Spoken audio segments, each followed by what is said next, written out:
Mas salvação apertou o coração do Casagrande e ele não quis enviar eles. O Casagrande disse a ele: Vá embora de mim. Preste atenção para não ver mais a minha face. Porque no dia em que você ver a minha face, você vai ter fim. O tirado disse: Assim você falou. Não mais vou ver a sua face. Lembrar aqui, né, que salvação apertou o coração do Casagrande. Sim, porque o Casagrande, que é o faraó, aperta o povo do persistiu com o grande pastor. Então, o Casagrande aperta o coração do Salvação, que é o povo do persistiu com o grande pastor, que mora no coração do Salvação. Então, o Salvação aperta o coração do Casagrande. Então, o Casagrande aperta o coração do Salvação e o Salvação aperta o coração do Casagrande. Só que está brigando com o Salvação. Então, você vai perder. Salvação disse ao tirado: Vou trazer ainda mais um golpe sobre o Casagrande e sobre Sitiado. Essa palavra golpe é batida, tá? Porque ela é do verbo bater. Essa é uma resolução que eu tive agora em Êxodo 12, que é uma discussão. Então, onde tinha golpe, de agora em diante vai ser batida. Porque é usado para batidas fracas e é usado para batidas fortes. E quando ela é muito forte, tem uma palavra que ela tem uma sutil diferença que mata. Então aí fica com o azinho na frente. Passa de ser bater para abater. Então nós vamos ver essa palavra mais adiante. Mas então o que era golpe, de agora em diante, é batida. Sobre o Casagrande e sobre o sitiado. Tá? Lembrar aqui que salvação é aquela palavra grandona, na maioria das traduções, escrita Senhor. Tirado é Moisés, por conta de como ele teve o nome dele, que ele foi tirado da água. Casa Grande é Faraó e sitiado é o Egito. Depois disso, ele vai enviar vocês daqui. E, quando ele enviar, ele vai totalmente, com certeza, expulsar vocês daqui. E é legal porque isso aqui é a coisa toda é repetida e é usado a palavra totalmente mesmo, tá? Isso aqui está a tradução mais literal cabível ao português aqui. Então, vamos até ver como que está nas traduções tradicionais, porque eu nem verifiquei e agora eu fiquei curioso. Ele vos expulsará a todos vós, deixando-vos ir a todos. É. Quando vos deixar ir totalmente, mas não é, ele vai expulsar. A palavra é expulsar. Tá? Eu vou até pegar aqui. Aqui é usado totalmente e aqui é expulsar. E a palavra expulsar, ela está escrita duas vezes, que é a forma que esse idioma tem de demonstrar intensidade. Ó. Totalmente, expulsar, expulsar, realmente. Então, ao invés de colocar totalmente, expulsar, expulsar vocês daqui, eu coloquei totalmente, com certeza, expulsar vocês daqui. Então, o com certeza eu coloquei por questão da intensidade do expulsar. Tá? Isso também é uma discussão que eu já tive com a inteligência artificial e, e é cabível, porque senão teria ficado, ele vai totalmente expulsar, expulsar vocês daqui. E isso não transmite intensidade no nosso idioma. Então, só que ele totalmente, com certeza, expulsar vocês daqui, com certeza, né? Você vai, seu primogênito morre, você fica bem bravo com os outros, né? E porque dizem que a dor mais emocional mais forte que alguém pode sentir é a perda do filho, inclusive o mais velho. Fale agora aos ouvidos do povo e peça que cada homem peça ao amigo dele, e cada mulher à amiga dela, objetos de prata e objetos de ouro. Tá. Objetos de prata e objetos de ouro, ele tem uma ligação também à questão, por exemplo, a prata e o ouro tem uma questão de pureza e de luz. Inclusive, A palavra ouro para para o hebraico, não, não é o ouro. Tá, é prata e ouro. Ah, e essa palavra prata, em muitos lugares onde se usa dinheiro e coisa assim, é na verdade essa palavra prata, tá? Então tem muitos lugares que onde está dinheiro ou qualquer coisa assim que não esteja prata, eu tirei. Porque tudo que tem a ver com prata, quando nós vamos mais adiante, a fundação do templo tem a ver com prata, e a venda do Cristo é fundada, é, é por conta da prata. José foi vendido por prata, então tem uma grande questão entre o sangue de redenção e prata e objetos de ouro. E é interessante como prata e ouro têm essa fundação, né? O ouro também é algo brilhante, né? Por questão de ser brilhante, de ser amarelo, de ser justamente a cor do sol, de que nós vemos daqui, né? Porque o sol, de fato, na verdade, é branco, mas por conta do céu e de como da refração das cores para nós fica mais amarelado, né? O sol lá em cima mesmo é branco. E então nós somos adornados pela prata, que é o sangue do Cristo que nós aplicamos em nossas vidas, e pela questão do brilho, né? De, de o que buscamos. Então, essa questão de vocês vão pegar objetos de prata e objetos de ouro tem muito a ver com esse adorno. É simbólico do adorno de o que o salvação vê de que de fato está no nosso coração. Então, isso aqui também é uma representação física do plano de salvação do mundo espiritual. Sempre que você vê objetos de prata e objetos de ouro, lembre-se que são coisas que salvação adorna no seu coração. São essas as aplicações a nível espiritual. Salvação deu acolhimento ao povo aos olhos desse sitiado. E também o homem, o tirado, era muito grande na terra desse sitiado, tanto aos olhos dos escravos do Casagrande, quanto aos olhos do povo. Aqui não é muito grande em estatura, tá? Aqui não está falando de que ele era uma pessoa de 2 metros, porque quando é usado essa forma, uma questão de altura física, não é usado assim, tá? É, é usado uma palavra que ela é mais ligada à palavra medida, é de grande estatura.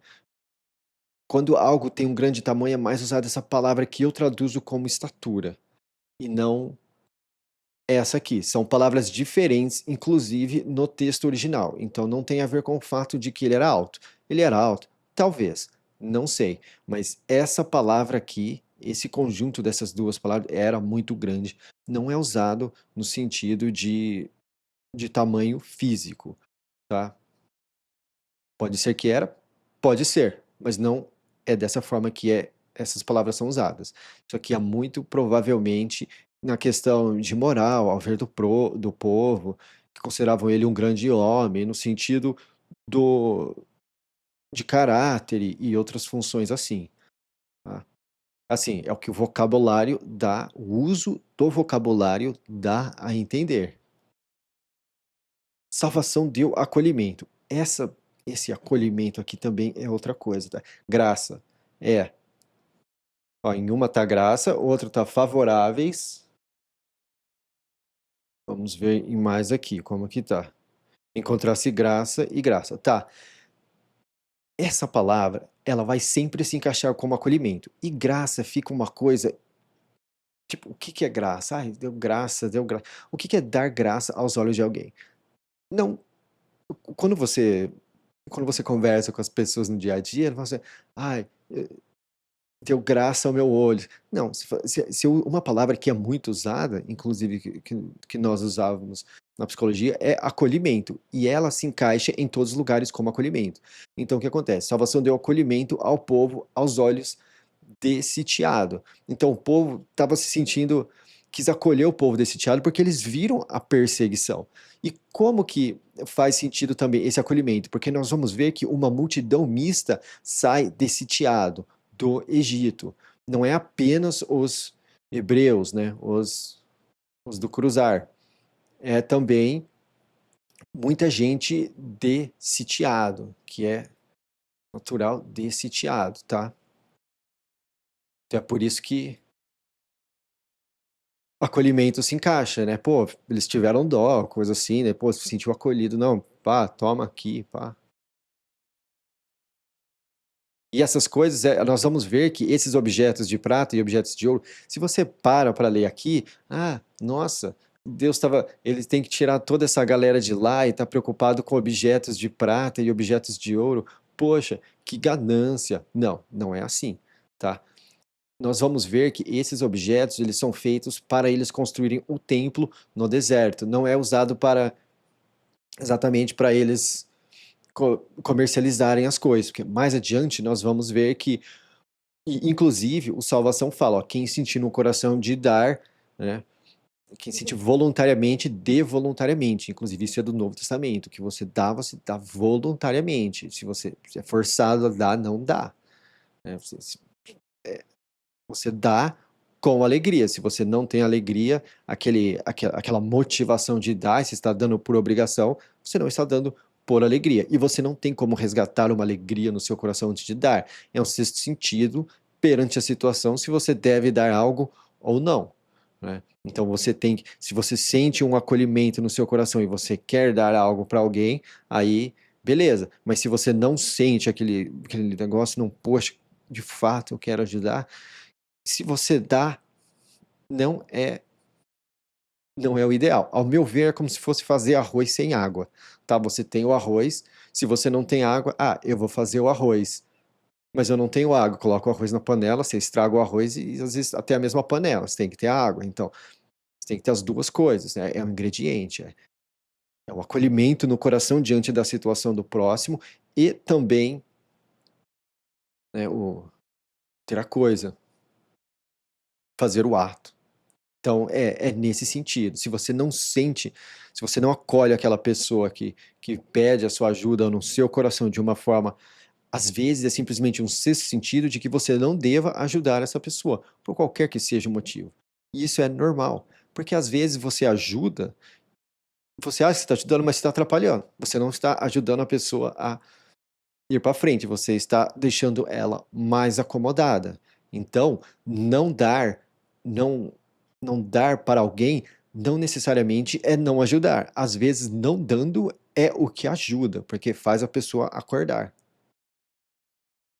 Mas enfim, fui muito além aqui. Então, salvação deu acolhimento ao povo aos olhos desse teado. E se você coloca graça aqui, fica estranho, salvação deu graça ao povo aos olhos desse teado. Fica uma coisa.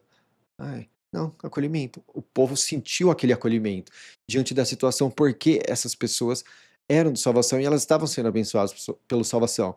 Então, ele colocou acolhimento, né, neles para que, que isso tenha essa conexão disso que eu falo, né? Se você sente que você deve acolher alguém naquela demanda, aí talvez seja o salvação falando, não, acolha essa pessoa.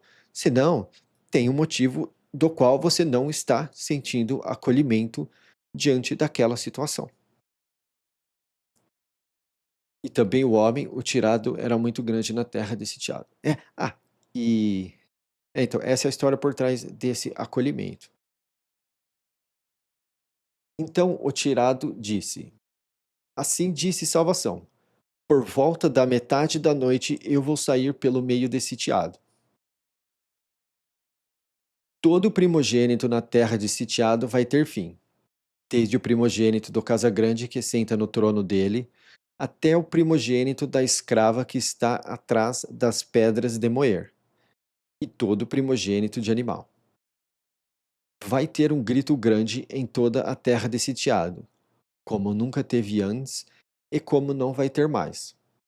Mas para qualquer dos filhos do persistiu com o grande pastor, desde homem e até animal, nenhum cachorro vai mover a língua, para que vocês saibam que salvação faz distinção entre sitiado e o persistiu com o grande pastor. Então essa aqui, ó, é para a galera que fala que Deus não faz diferença. Perante Deus é todo mundo igual. Não, obviamente ele faz diferença entre a carne e quem vive no espírito e persiste com o grande pastor, né? Isso é um roteiro bíblico. Inclusive, nós vemos muito, especialmente no Antigo Testamento, que as pessoas se afastam, que o povo, a nação se afasta do salvação, então eles acabam entrando em decadência. Inclusive acabam sendo deportados para a Babilônia. Todos estes seus escravos vão descer a mim, e vão se curvar a mim, dizendo: Saia, você e todo o povo que está nos seus pés. E depois disso eu vou sair. Então ele saiu da frente do Casa Grande num calor de nariz. Isso aqui geralmente é bravo, né? Como que tá nas tradicionais aqui? Em ira. É. É. O calor de nariz é mais irritado, eu acho. E então aqui, ó, aquela coisa, né? Mil podem cair ao seu redor, mas você não será atingido. E é bem isso. É por isso que eu falo que uma das coisas que eu falo para quando alguém pergunta é o importante é você, diante de qualquer situação, se você está persistindo com o grande pastor, quem é o grande pastor? O grande pastor é o Cristo. Se você está persistindo com o grande pastor, tudo vai acontecer a seu favor.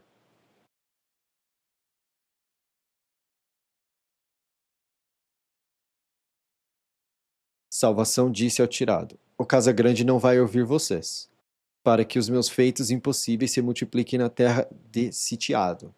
E esses feitos impossíveis aqui também. Isso aqui em muitos lugares eu penso que está como milagre. Atos prodigiosos em um, maravilhas no outro, maravilhas na King James, prodígios no outro e maravilhas no outro. Em cada lugar está uma coisa. Mas é aquilo que eu comentei alguns episódios. Feitos impossíveis, por exemplo, nós mesmos chamamos o Salvador, né, Deus, de o Deus do impossível. Então, se ele faz o que é impossível, então perante ele faz. Então aqui eu não estou criando um paradoxo. Se ele faz, não é um feito impossível. É um feito impossível para os homens. E faz sentido ele chamar isso de feitos impossíveis. Porque para ele nada é impossível. Se multipliquem na terra desse sitiado. O tirado e o grande monte fizerem todos esses feitos impossíveis diante do Casa Grande. Mas salvação apertou o coração do Casa Grande e ele não enviou da terra dele os filhos do persistiu com o grande pastor. E aqui tem isso também, né? E de novo, sempre que eu puder vou comentar isso. O Casa Grande aperta os do persistiu com o grande pastor, então o salvação aperta o Casa Grande. Então, um aperta o outro. Só que, né, está mexendo com salvação. Salvação, o propósito dele, a fama dele, o nome dele é salvação. Então, então ele vai salvar. É o óbvio do óbvio. Salvação disse ao tirado. Êxodo 12. Salvação disse ao tirado e ao grande monte na terra desse sitiado. Esta renovação vai ser para vocês a cabeça das renovações. Renovação é uma outra forma de falar mês, mas a raiz da palavra é renovar. Então, é muito nesse sentido de renovar. E começa na lua nova. E cada mês é como se fosse cíclico. Tudo é cíclico, né? O dia é cíclico, o mês é cíclico, os anos são cíclicos, né? As semanas são cíclicas.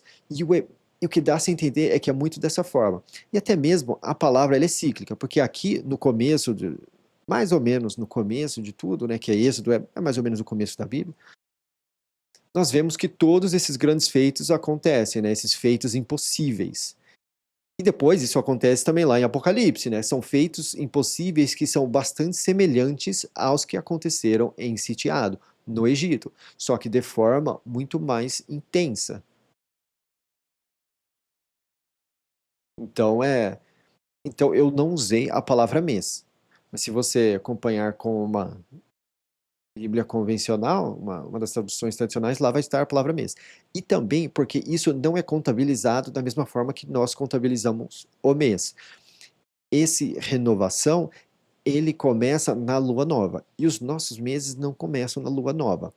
Os meses deles têm duração exata, né? Porque acompanha a lua. Então é a mesma quantidade de dias todos os meses.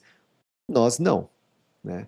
Tem dia que tem 30, tem dia que tem 31, tem mês que tem 30, tem mês que tem 31, tem mês que tem 28 e depois também tem ano que também não tem 28, aquele mesmo mês. Então, o nosso sistema é uma bagunça.